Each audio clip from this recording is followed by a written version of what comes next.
Hello मित्रों, स्वागत है आपका हमारे यूट्यूब चैनल ज्ञानम एजुकेशन में। आज हम मुख्य रूप से जो है चर्चा करेंगे भारत के एक सामान्य परिचय के विषय में। भारत का सामान्य परिचय। सामान्य परिचय से भी विभिन्न प्रकार के प्रतियोगी परीक्षाओं में बहुत सारे प्रश्न पूछे जाते हैं, जिससे हम आपको परिचित कराएंगे और उन क्षेत्रों से भी आपका हम परिचय कराएंगे जो कंपटीशन के दृष्टिकोण से उपयोगी भी होते हैं। आइए प्रारंभ करते हैं हम भारत का सामान्य परिचय। भारत के सामान्य परिचय खास करके आज के समय में वस्तुनिष्ठ और वैज्ञानिक पद्धति के रूप में अगर देखा जाए, सरगर्भित रूप में देखा जाए, तो भौगोलिक परिदृश्य के रूप में उसे जाना और पहचाना जाता है। लेकिन उस भौगोलिक परिदृश्य के अलावा हम आपको थोड़ा सा ऐतिहासिक परिदृश्य में भी लेकर चलना चाहेंगे, जो कि विभिन्न कंपटीशन के एग्जाम में उस ऐतिहासिक परिदृश्य से भी प्रश्न पूछे जाते हैं। तो भारत का सामान्य जो परिचय है वो प्रारंभ करते हैं हम खास करके सिंधु घाटी की सभ्यता से। सिंधु घाटी की सभ्यता से हम इसको जानने और समझने का प्रयास करते हैं और आधुनिक समय तक, वर्तमान समय में हम इसको समझेंगे। अब भारत के सामान्य परिचय की अगर हम बात करते हैं तो आप अगर सारगर्भित रूप से इसे देखिए तो सिंधु घाटी की सभ्यता के अंतर्गत इस भूभाग को जो है ब्रह्मावर्त या आर्यावर्त कहा जाता था। ब्रह्मावर्त या आर्यावर्त कहा जाता था। अब ये आर्यावर्त का क्षेत्र क्या था, इसको समझिए आप कि हिमालय एवं विंध्य पर्वत के मध्य जो भूभाग स्थित था, ध्यान दीजिएगा फिर से, हिमालय और विंध्य पर्वत के मध्य जो भूभाग स्थित था उसी को हम क्या कहते थे, ब्रह्मावर्त या आर्यावर्त। आगे हम देखते हैं कि ऋग वैदिक काल में, अगर इसकी भारत के सामान्य परिचय की बात करते हैं तो ऋग वैदिक काल में 5 जनों में एक जन था भरत। ऋग वैदिक काल में, ऋग्वेद में इसका उल्लेख भी है कि 5 जनों के जो उल्लेख किया जाता है उसमें एक जन था भरत, जिसके नाम पर इसका नाम भारत पड़ा। लेकिन हम आधुनिक परिदृश्य के रूप में देखते हैं तो खास करके पुराणों की चर्चा होती है, और पुराणों में भी सर्वप्रथम वास्तव में देखा जाए तो भारत शब्द का प्रयोग जो है सर्वप्रथम हमें पुराणों में ही मिलता है। वायु पुराण में एक दृष्टांत है, वायु पुराण में एक उदाहरण है कि वायु पुराण में कहा गया कि दुष्यंत के पुत्र का नाम भरत था, जिसके नाम पर इसका नाम जो है भारत पड़ा। ठीक, आगे हम और बढ़ते हैं तो बौद्ध काल में भारत को जम्बूद्वीप कहा जाता था। कई बार ये कंपटीशन में पूछा भी गया है, इसको भी ध्यान में रखिएगा कि बौद्ध काल में भारत को जम्बूद्वीप कहा गया है। खास करके रोमनवासी जो होते हैं, रोमनवासी भारत के जो सिंधु नदी है, उस सिंधु नदी के का संबोधन जो करते हैं वो इंडस करते हैं।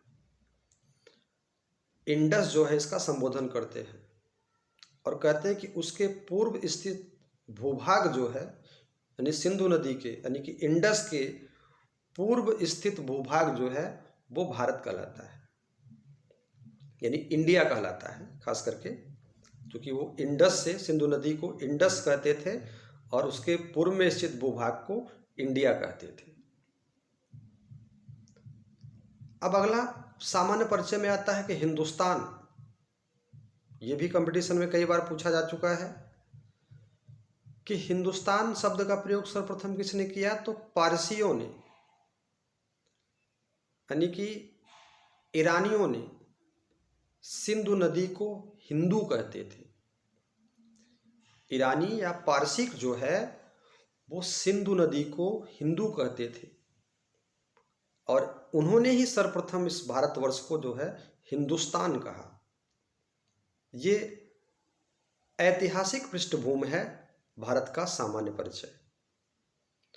अब वर्तमान में अगर हम भौगोलिक परिदृश्य से देखें, जियोग्राफी की दृष्टिकोण से देखें, सारगर्भित रूप में अगर हम देखें, वस्तुनिष्ठ रूप में अगर हम देखें, तो दक्षिण एशिया में यह स्थित है अगर पूछा जाए, और दक्षिण एशिया में भी दक्षिण एशिया के मध्य में स्थित है भारत। इसका जो उत्तर से दक्षिण का विस्तार है वो लगभग 3214 किमी है, यानी 3214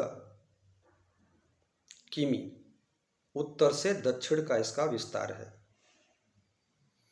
पूरब से पश्चिम अगर हम इसको देखते हैं, इसका जो चौड़ाई है पूरब से पश्चिम वो 2933 यानी कि 2933 किलोमीटर है, किमी है। और अगर हम भारत के क्षेत्रफल की बात करते हैं तो लगभग 32,87,263 वर्ग किमी है, वर्ग किलोमीटर है, यानी कि 32,87,263 वर्ग किमी भारत का संपूर्ण क्षेत्रफल है। पूरे विश्व के क्षेत्रफल की दृष्टिकोण से देखें तो भारत का जो स्थान है वो 7वां है, और संपूर्ण विश्व के क्षेत्रफल के आधार पर अगर देखें तो संपूर्ण विश्व के क्षेत्रफल का लगभग 2.43% भूभाग में भारत के हिस्से में है, और भारत का यही क्षेत्रफल है। जनसंख्या की दृष्टि से देखें तो खास करके हमारे पास 2011 का जनगणना है, उसके बाद कोरोना काल आया, अभी तक जनगणना हुई नहीं है। संभावना है कि आगे इसी वर्ष 26 या 27 में भारत सरकार द्वारा जनगणना कराई जाएगी। 2011 के डाटा के अनुसार अगर हम देखते हैं तो जनसंख्या की दृष्टि से भारत विश्व में दूसरा स्थान रखता है, और संपूर्ण विश्व की जनसंख्या का लगभग 17.5% जनसंख्या जो है वो भारत की है। वर्तमान 2025 है, ऐसा अनुमान लगाया जाता है कि इस समय भारत जो है विश्व के जनसंख्या में चीन को भी पीछे छोड़ देगा। अक्षांशीय दृष्टि से अगर देखें तो ये उत्तरी गोलार्ध का देश है। इसके सीमा विस्तार भारत में देखें उत्तर से दक्षिण और पूर्व से पश्चिम, इसको समझ लेते हैं। और बहुत सारे कंपटीशन में ये प्रश्न जरूर पूछा गया है, ये वेरी वेरी मोस्ट इंपॉर्टेंट है इस प्रश्न में, इस पूरे भारत के सामान्य परिचय में,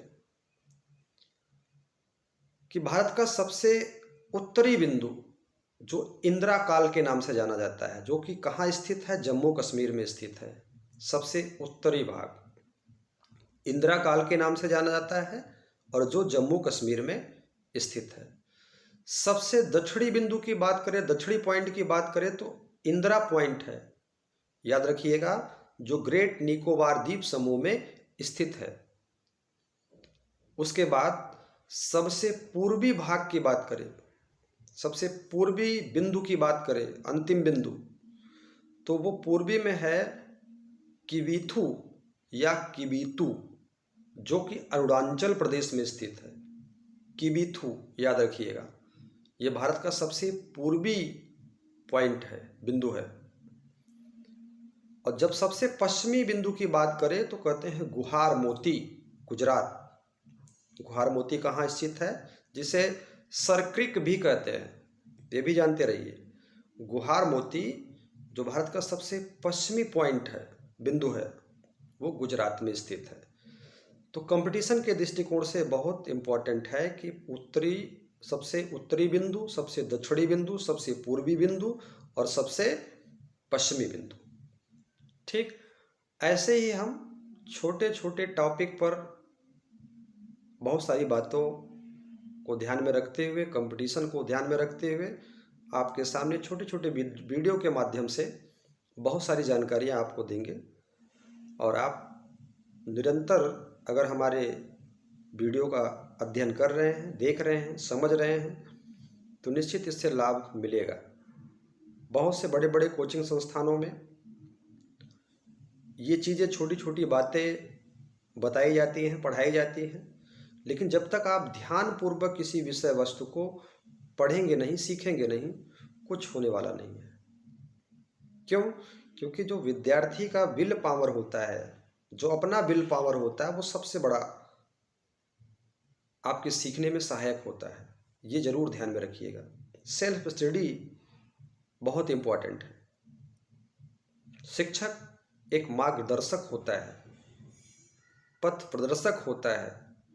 वो आपको बताता है मार्ग पे चलना उस सीखने वाले के लिए ज़रूरी होता है, उस विद्यार्थी के लिए ज़रूरी होता है। ठीक है, नेक्स्ट फिर किसी टॉपिक पर अगले वीडियो में आप लोगों से फिर हम किसी नए विषय वस्तु पर चर्चा करेंगे। धन्यवाद।